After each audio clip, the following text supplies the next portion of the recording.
Bonjour à tous et bienvenue dans cette nouvelle chronique taraborienne. Une chronique taraborienne qui va s'intéresser aujourd'hui à ceci. Lore and Legacy, un ouvrage réalisé par Julien Pirou.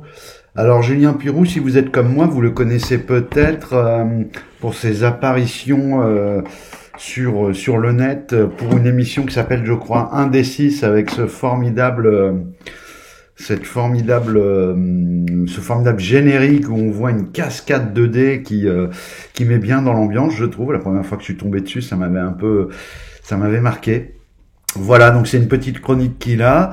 C'est un auteur, c'est un peu particulier parce que lui vient du jeu vidéo, de ce que j'ai cru comprendre, c'est son métier. Il est développeur de story, je crois, pour les jeux vidéo. Alors, il a conçu ce jeu de rôle. Moi, je vous avouerai, je vais commencer par là, comme ça les choses seront directement posées. Moi, c'est un peu mon coup de cœur du mois, ce jeu de rôle. Donc moi j'ai obtenu le livre sur Lulu, il est disponible sur Lulu, et puis il y a également un site qui s'appelle Empireal, où vous allez pouvoir retrouver toute la communication qui correspond au jeu, parce que vous verrez, il y a la gamme va continuer à être développée. Alors, bon, ça se présente, déjà je trouve le format assez original, au format book comme ça. La mise en page, on a quelque chose, vous voyez, de très propre. Les dessins, j'ai particulièrement été sensible au dessin de l'ouvrage. Alors, il cite les auteurs de dessins. Je ne veux pas dire de bêtises, donc je vous laisserai regarder ça. En tout cas, on a beaucoup de dessins en noir et blanc, avec un trait qui, moi, me plaît beaucoup, qui rappelle un peu le old school. On a également quelques cartes comme celle-ci qui sont très très propres, très soignées. Encore une fois, bon, alors j'arrive pas évidemment comme d'habitude, vous voyez, j'ai toujours pas progressé. Voilà, des cartes qui sont très propres, très soignées. C'est un très bel ouvrage déjà pour quelque chose commandé sur Lulu. Encore une fois, la qualité est au rendez-vous. Quand on touche la couverture, c'est un petit peu doux comme du nubuck. Alors il n'y a pas de vernis sélectif, mais ça manque pas du tout. Alors quel est le propos de son jeu? Son jeu, moi, ce que j'ai trouvé intéressant, c'est qu'il reprend un trope qui, je trouve, est pas si développé que ça en jeu de rôle, et ça manque un peu. C'est la science fantasy. C'est-à-dire, en l'occurrence, la planète Empirea. Eh bien, en fait, sur cette planète se retrouvent divers peuples qui, en fait, sont venus il y a des éons, certainement par des moyens, des vaisseaux, enfin de la technologie, etc. Et puis, petit à petit, tout ça s'est un peu perdu. Et il reste juste quelques ruines et quelques vestiges, en fait, des Astarites, qui est la première population, qui était une population d'érudits. On pourrait peut-être un peu les rapprocher des Atlantes. Ça y fait un peu penser. Peut-être parce que ça commence par la même lettre. Voilà, donc eux étaient supposés avoir aussi des technologies. Quoi qu'il en soit, chacun des peuples présents dans ce monde ne se rappelle plus vraiment très bien comment ses congénères et lui-même, enfin surtout ses congénères d'ailleurs, sont arrivés sur la planète. Alors, on va retrouver diverses races qui vont être interprétables par les personnages. On peut donc être un Aelfin, ce qui correspond aux elfes, un orc, un Dactys qui correspond aux nains, un Agamide. Les Agamides sont des reptiliens légèrement plus grands, avec un museau une tête un peu presque pyramidale, enfin triangulaire, avec des petites cornes. Voilà, et des humains, bien évidemment, avec, je crois, 2 ou 3 types de différents humains. Donc l'ouvrage commence sur une petite présentation succincte mais fort intéressante du monde, en fait, de Lore and Legacy, et puis surtout du paradigme de départ. Le paradigme de départ, d'ailleurs, Julien cite ses influences, et pour ce paradigme, il ne cache pas qu'il s'est directement inspiré de la maxime d'Arthur C. Clarke, qui disait que toute technologie suffisamment avancée est indiscernable de la magie. Il va donc y avoir sans cesse ce va-et-vient, et c'est ça qui est très intéressant en science et fantasy, entre la magie, ce qui relève de la magie, et ce qui relève d'une technologie avancée qu'on ne maîtrise plus très bien aujourd'hui et qui pourrait passer pour de la magie, sauf pour ceux bien sûr qui comprennent que c'est qu'il s'agit d'une technologie en fait. Voilà. On commence ensuite avec un gros chapitre, le second chapitre. Alors je passe le premier où il vous parle un peu de comment utiliser le livre, qu'est-ce qu'un jeu de rôle, etc. Hein, les incontournables. Bon, c'est bien qu'il les ait mis. Je pense que son ouvrage peut attirer des gens qui sont pas forcément rôlistes au départ. D'ailleurs, à plusieurs moments, il fait des petites précisions comme ça. Si vous n'êtes pas un rôliste confirmé, peut-être devriez-vous ceci, cela. C'est plutôt didactique, c'est plutôt bien fait.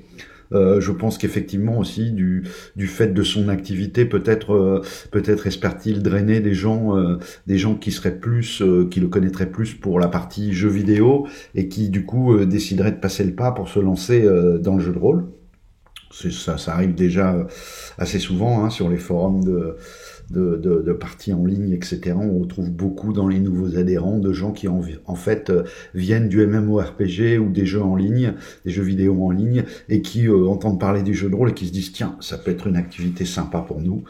Voilà. Donc on a un petit aperçu de base. Donc le continent principal de la planète, c'est Enélysion. Ici vous avez encore une jolie carte. Donc sur Enélysion, c'est là que va se passer. On retrouve encore une illustration qui moi me fait penser à Moebius. Hein, d'ailleurs, Moebius, Druillet, tous les gens de Métal Hurlant sont directement cités hein, dans les inspirations du livre. Et moi, j'adore cette ambiance. C'est un peu aussi pour ça que cet ouvrage, c'est mon coup de cœur. On nous raconte un peu l'âge des conflits, l'âge du déclin, l'âge moderne, enfin tout ce qui s'est passé. On va ensuite nous parler des peuples. Vous voyez le fameux reptilien, les agamides là, qui dépassent de plusieurs têtes ses congénères. Donc petite description. Alors évidemment, hein, comme c'est souvent le cas dans les jeux de rôle, chacun des peuples va chacune des peuplades qu'on joue va donner des bonus. Hein. Je prends l'exemple du Dacty. Donc les Dacty en fait sont des nains. Bon alors il explique le côté perte de cheveux et corps un peu trapu et ramassé sur lui-même par le fait qu'ils habitaient sur une planète à forte gravité. C'est ce qui aurait entraîné cette espèce de mutation génétique. Pourquoi pas, c'est bien vu. Il y a pas mal de bonnes petites inventions comme ça, je trouve, dans l'ouvrage. Donc, vous voyez, par exemple, pour les Dacty, sur ses attributs de base, plus 2 en caractère, 1 en discernement, 2 en maîtrise, 1 en prestance, 2 en robustesse, 1 en vigueur, 1 en fortune. Et puis, également des traits raciaux. Donc, le nain, c'est agoraphobe et opiniâtre. Voilà, s'ensuit un petit laïus sur la nation, pour les peuples qui ont des nations, ou si c'est des peuples qui vivent en clan nomade comme les orques, voilà, c'est précisé. Également un petit paragraphe sur les croyances, et puis quelques exemples de noms pour les Dacty. Bon, ça c'est toujours bienvenu, surtout que là on a un mix entre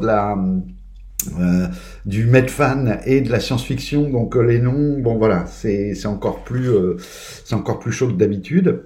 Il y a également les désincarnés. Alors les désincarnés, bon, c'est plus ou moins des droïdes, avec la particularité, c'est qu'il a ajouté à cela, Julien, le fait que les droïdes, ils sont un peu en recherche, ils s'interrogent beaucoup, ils se posent beaucoup de questions métaphysiques par rapport à leur personnalité, et en fait, ils démarrent avec une personnalité un peu neutre qu'ils vont construire au fur et à mesure qu'ils rencontrent d'autres êtres humains. Hein. Il nous explique même que les traits du visage peuvent un peu changer. Donc voilà. Pour le reste, ce sont des droïdes. Donc pourquoi pas. Voilà encore une idée intéressante. Sa vision des orques est également aussi un peu plus intéressante qu'à l'accoutumée, puisque les orques là, ce serait un matriarcat. avec notamment les mâles qui élèvent les enfants, qui sont des guerriers qui élèvent les enfants. Et puis tout de suite après, on va aller dans le crunch, dans le dur. On va s'attaquer au système de règles. Alors Julien, pour son jeu, il a fait l'effort de créer un système de règles. Bon, moi je vais vous en parler. Je n'ai pas encore eu l'occasion. J'ai reçu le livre il y a quelques jours. Je me suis immédiatement plongé dans sa lecture, ça se lit d'une traite, ça donne vraiment envie de jouer, mais j'ai pas encore eu cette opportunité. Donc je vous parle des règles telles qu'elles sont posées sur le papier, sans les avoir testées.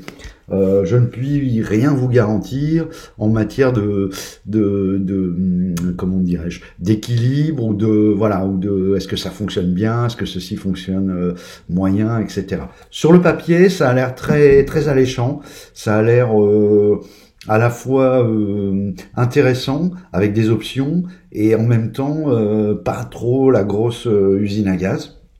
Alors, le système que Julien utilise, il a appelé ça le moteur 3D, tout simplement parce que on va principalement se servir de 3D pour tous les tirages qu'on fera dans le jeu, le D10, le D6 et le D8. Alors le D8, de ce que j'ai vu, il est surtout utilisé, d'ailleurs même je crois qu'il n'est utilisé que pour ça, concernant le dégât des armes. Et pour le reste, le D6 et le D10 va vous servir chaque fois que vous allez vouloir entreprendre une action qui nécessite un jet de dés. Alors, il y a une chose toute simple, c'est qu'en fait, si vous voulez tenter une action, que vous ayez ou pas la capacité, en gros la compétence qui s'y rapporte, ça n'est pas un problème. La différence, c'est que si vous n'avez pas cette compétence, vous allez tirer un D6 auquel vous allez ajouter la valeur de l'attribut, le score de l'attribut qui s'y rapporte. Imaginons que vous vouliez faire un jet d'acrobatie sans avoir la compétence acrobatie, eh bien je crois que ce sera je sais plus si c'est la vigueur, ou bon, je dis peut-être des bêtises, ou il y a peut-être un autre attribut, mais je crois que c'est vigueur. Voilà, et vous tirez un des 6, voilà, et il faut dépasser un seuil de difficulté. Sachant que je crois que les premières réussites sont à partir de 8, le premier seuil est à 8. Pour une réussite, et puis après, plus l'action est difficile, plus le maître de jeu peut effectivement étaler un peu sa barre des réussites. Si, à contrario, vous possédez la capacité, c'est-à-dire que vous avez développé la capacité acrobatie, dans ce cas-là, vous tirez un des 10 et vous ajoutez votre score d'acrobatie. Donc voilà, petit système tout simple, mais bon, il fallait y penser. Je trouve ça intéressant. Bon, il y a une petite règle d'or également, on vous explique, parce qu'il arrive bien des fois où on doit diviser un résultat par 2. Donc, il est expliqué que, en fait, lorsque un résultat est divisé par 2, on va partir du principe qu'on arrondit toujours à l'entier supérieur. Maintenant, ce qu'il a adjoint en plus pour avoir une granularité encore plus conséquente, eh bien, c'est tout simplement des degrés de réussite. Alors là encore, il s'est inspiré de ce qui maintenant est bien rodé dans pas mal de jeux, en mettant en place les échecs, la réussite partielle, la réussite standard, la réussite majeure, et après vous avez encore un dernier type de réussite, c'est la réussite, je crois, extraordinaire ou quelque chose comme ça. Je vais vous expliquer comment ça fonctionne. Imaginons que votre seuil de difficulté soit de 10 pour entreprendre une action, donc une action plutôt délicate à réaliser.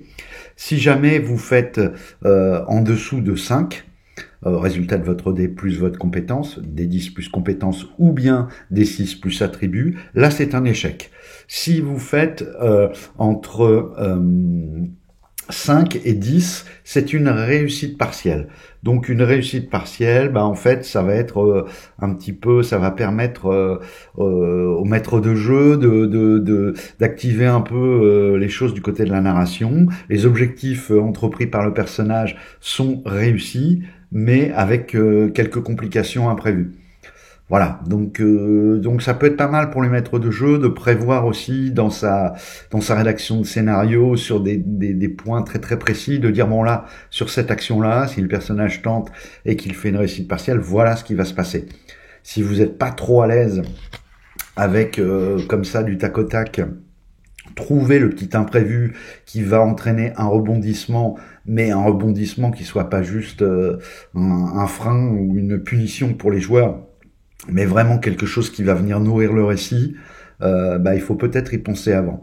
C'est vrai d'ailleurs pas uniquement pour le jeu de Julien. Il y a de plus en plus de jeux qui proposent ça, et c'est clair que si on n'est pas préparé et que le cas de figure arrive 3-4 fois dans la séance de jeu, des fois on peut être un peu sec et pas avoir tout de suite la bonne idée. Du coup, voilà, on fait pas trop. Et c'est dommage parce que c'est vraiment des petites choses dans les points de règle qui amènent quelque chose dans les résolutions.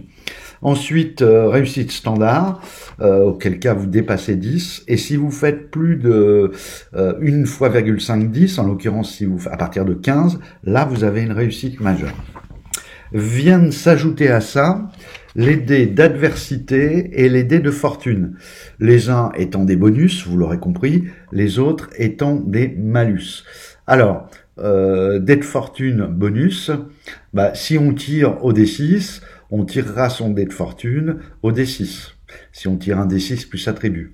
Si on tire D10 plus la compétence, on tirera un second D10 pour le dé de fortune. Et on ajoutera cela. Alors, ce qu'il faut bien voir, c'est que, Julien le précise, ça peut être intéressant d'avoir des dés de couleurs différentes. En gros, il en faudrait 3 de chaque couleur. 3 des 10 de couleurs différentes, ainsi que 3 des 6 de couleurs différentes.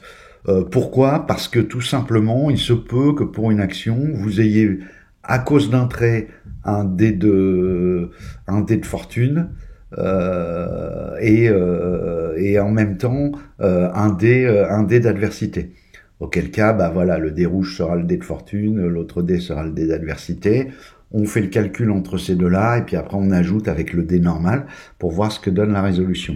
Il y a un petit système de dés explosifs. Si le dé de fortune ou le dé d'adversité fait un nombre maximum, un 6 ou un 10 en l'occurrence, eh bien on a, si c'est un dé de fortune, une réussite, alors je sais plus comment il l'appelle, je sais plus si c'est majeur ou je ne sais quoi, non c'est encore suprême ou quelque chose comme ça, enfin voilà, au-dessus de la réussite majeure.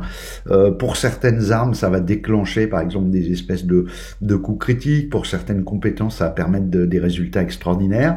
Si malheureusement c'est votre dé d'adversité qui fait le maximum, un peu comme le dé explosif, c'est ce principe-là, dans ces cas-là, vous avez ce qu'on appelle un fumble, un échec critique. Donc voilà, très intéressant. Ensuite, dans la création de personnages, on continue, il nous parle des traits, puisqu'on doit choisir des traits. Ensuite, après avoir déterminé les caractéristiques, il faut choisir les caractéristiques secondaires, qui, bien évidemment, découlent, souvent c'est un petit calcul, à partir des caractéristiques primaires. Par exemple, les points de magie, c'est caractère plus discernement, avec d'éventuels modificateurs liés à des traits, ratio ou des traits qu'on aura choisis. Résistance physique, c'est robustesse x3 plus les modificateurs. Vous aurez compris, je vais pas vous faire tout le détail. On a un petit exemple de feuille de personnage. Là encore en format comme ça, c'est assez mignon. Il y a quelque chose de bien vu, je trouve, c'est que les 3 jauges principales, à savoir la jauge de points de vie, la jauge de dernière chance et la jauge de points de magie, sont ici, vous le voyez, je vais essayer de vous montrer ça, sur le côté et sur 2 colonnes.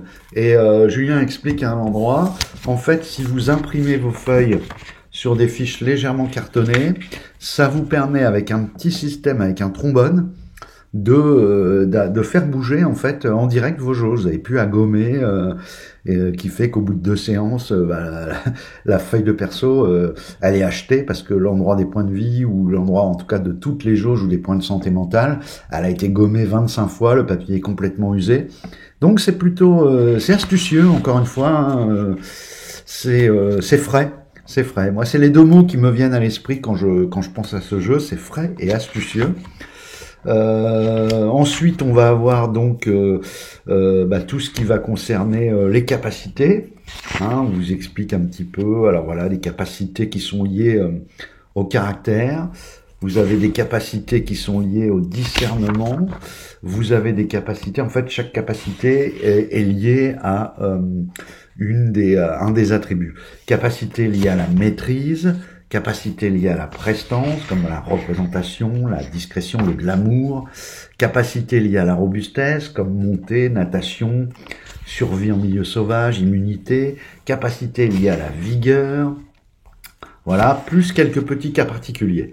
Ensuite, on va avoir le chapitre sur la magie, avec deux types de magie essentielles. Alors la magie illusoire, en fait. Voilà, vous avez une liste de sorts parmi lesquels vous pourrez choisir. Chacun des sorts a un coût en points de magie lorsque vous le lancez. Donc là, il faut un peu faire le choix, pouvoir lancer plus de sorts, mais des sorts un peu moins puissants. Ou bien pouvoir lancer dans la journée un seul sort mais très puissant. Et vous avez le spiritisme. Alors ça c'est une dimension du jeu qui est assez intéressante aussi. D'ailleurs, bon, sans spoiler, il y a un scénario qui repose un peu là-dessus. Donc le spiritisme, c'est ce qui va concerner notamment les invocations et puis également les possessions. Enfin, on arrive sur un chapitre sur le combat. C'est assez clair, ça a l'air dynamique. Ça tient sur 4 pages, 5 pages, autant pour moi, 5 pages. Donc vous voyez, on a quelque chose que moi je trouve assez fluide. Bon, il faudra voir à l'usage en testant si ça garantit quand même de l'intérêt au combat, si ça finalement c'est pas juste un jet de dés auquel cas un pile ou face aurait pu faire l'affaire, mais je ne crois pas, je crois que c'est assez bien fait. On a ensuite tout ce qui concerne les objets, les équipements. Là encore, j'imagine que quand la gamme va se développer, on aura des nouvelles choses. Alors c'est assez rigolo parce que vous avez aussi bien vous voyez ce genre de pistolet et pistolet laser. Et puis à côté, vous allez avoir l'arc. Vous voyez, il y a ce mélange-là qui, moi, je pense, assez courant dans le post-apo et dans la science-fiction, mais que je trouve moins intéressant. Et puis vous avez un chapitre sur ce qu'il appelle l'arcanothèque. Donc c'est tous ces les reliques anciennes, voilà. Qui sont un peu détaillées. Je crois même qu'à un endroit il vous explique comment concevoir certaines, voilà, ainsi que la rareté, etc. Un petit mot sur les pièges. On passe ensuite aux consommables, les poisons, on retrouve un peu tous les impondérables, les vivres. Un chapitre fort joliment illustré, une tête de chapitre très belle. Et ce chapitre va concerner les montures et les véhicules. Il faut savoir que les agamides, ces fameux reptiliens, c'est eux qui ont fait la maîtrise des airs. Et c'est eux qui sont les plus à l'aise pour faire voler des véhicules volants comme des jonques marchandes ou des jonques militaires. Bon, les humains peuvent le faire aussi, mais les airs, de ce que j'ai compris du background du jeu, sont plutôt maîtrisés par les agamides. On a les fameuses motos un peu comme dans Star Wars, Alors les pèlerines pour les plus gros modèles et puis les motograves pour les modèles un peu plus légers, donc qui sont maintenus par des suspenseurs à gravité à quelques 50 cm du sol. Vous avez les marcheurs, il y a une jolie illustration du marcheur qui peut rappeler un peu certaines choses qu'on voit, vous voyez là-haut, dans Star Wars. Voilà, ça s'en inspire. D'ailleurs, je crois que Star Wars est également cité dans les inspirations du jeu. Vous avez ensuite un mot sur les périls et les péripéties. Et on finit avec ce que moi je trouve très intéressant. Voilà. En fait, ce qui se passe, c'est que les personnages que vous jouez ne sont pas des individus lambda. c'est pas mal parce que ça permet de constituer des troupes sans vous avez, vous savez, être obligé de se faire cette fameuse scène d'auberge avec, alors tu rencontres machin et t'essayes de le convaincre d'aller fouiller tel temple avec toi, etc. Là, on va être directement dans l'action puisqu'en fait, vous interprétez des francs lanciers.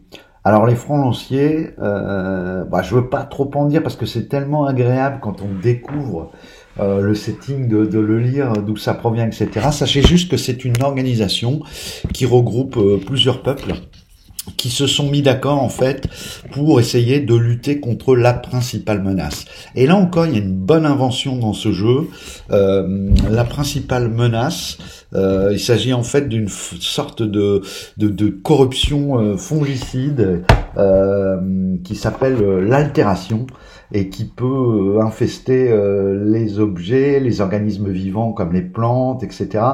Et voilà, et petit à petit entraîner des dégénérescences. Et donc la guilde des francs lanciers a été fondée pour essayer de comprendre ce phénomène et surtout de trouver des remèdes pour pouvoir en gros sauver les populations.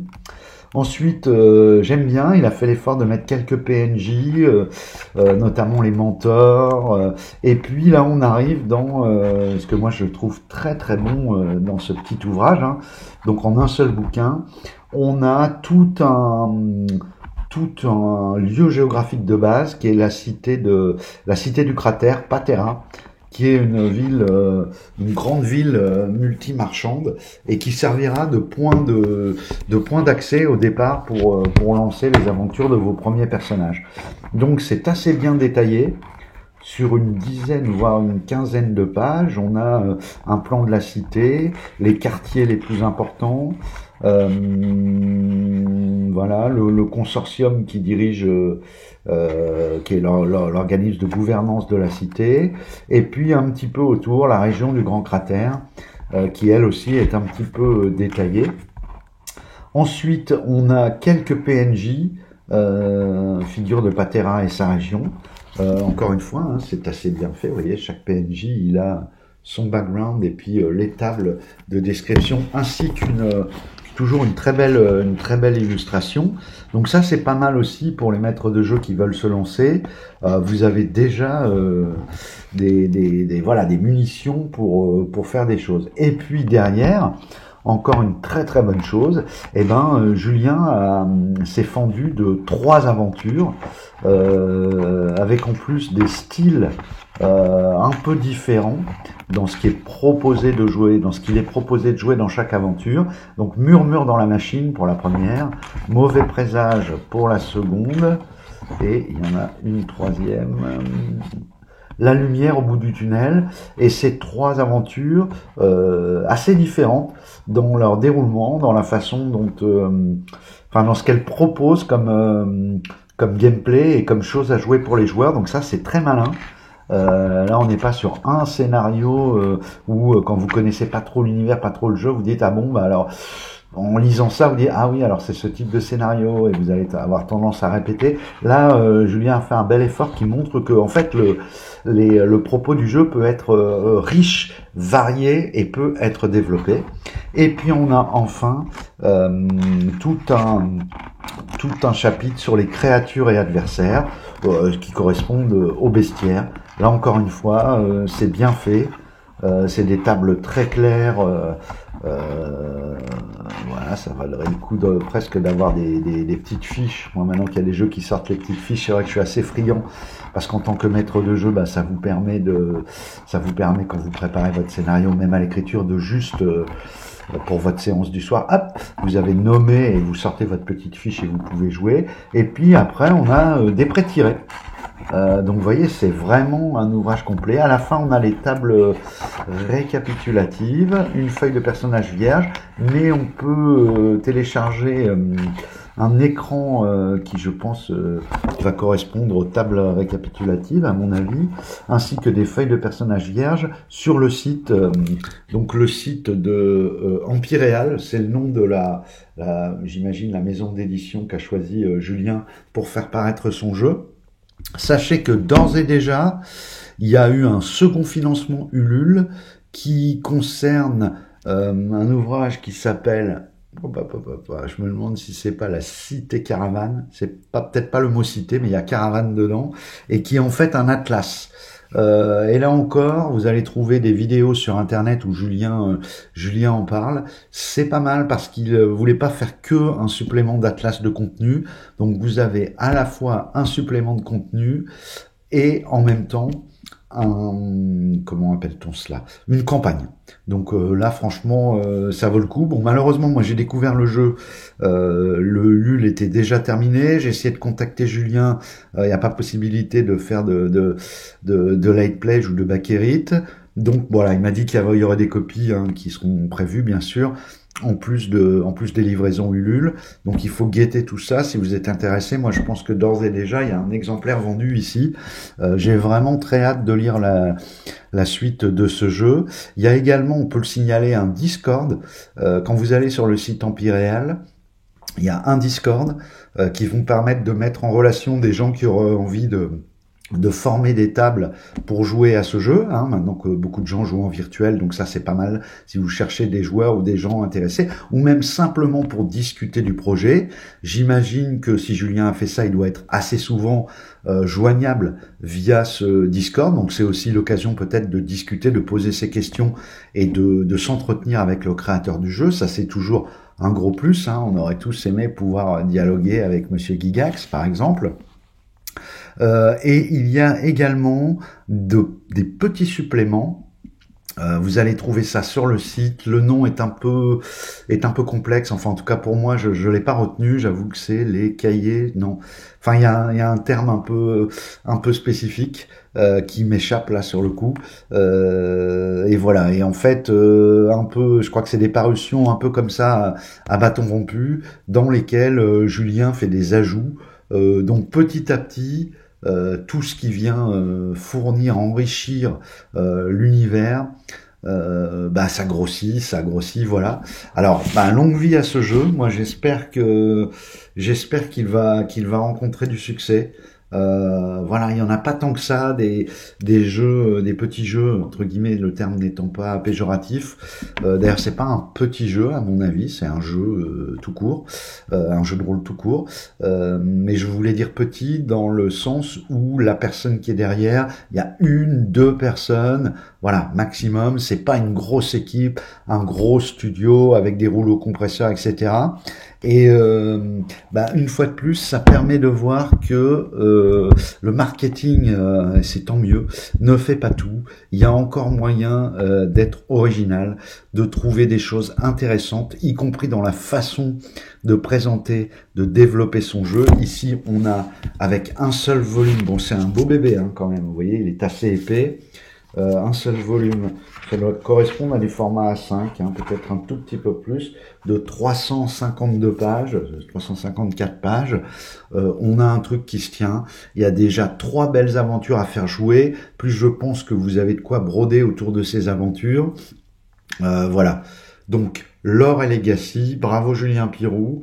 Et si vous aimez le jeu de rôle, et que vous voulez jouer quelque chose d'original, après toutes ces rééditions de jeux qui tournent depuis des années, moi je vous invite à jeter un œil sur Lore et Legacy. Voilà, j'espère que cette vidéo vous a plu. Je vous dis au revoir et à très bientôt.